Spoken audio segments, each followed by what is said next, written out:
I believe that presented correctly, anyone can understand this system, regardless of how complex it is. So let's do a recap and break it down even more.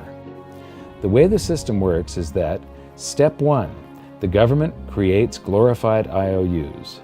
These bonds increase our national debt and put the public on the hook to pay it back.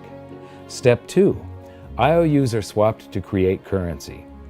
The Treasury sells the bonds to the banks.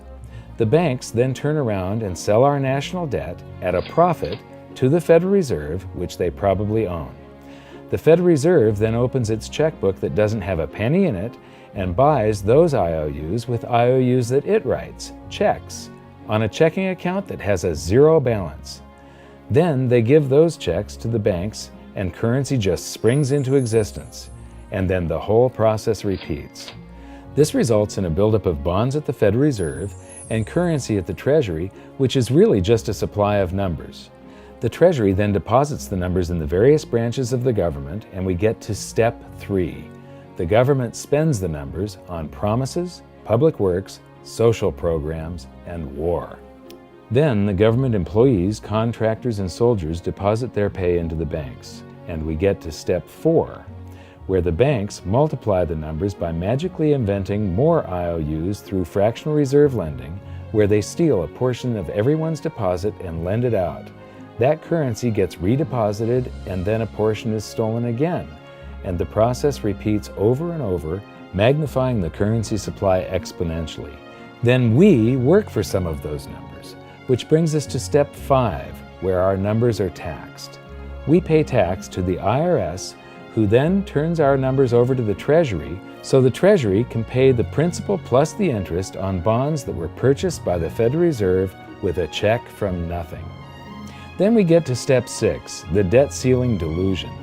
The system is designed to require ever-increasing levels of debt and will eventually collapse under its own weight because politicians always kick the can down the road.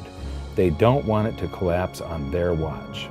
And finally, step 7, the secret owners take their cut. The world's largest banks own the Federal Reserve.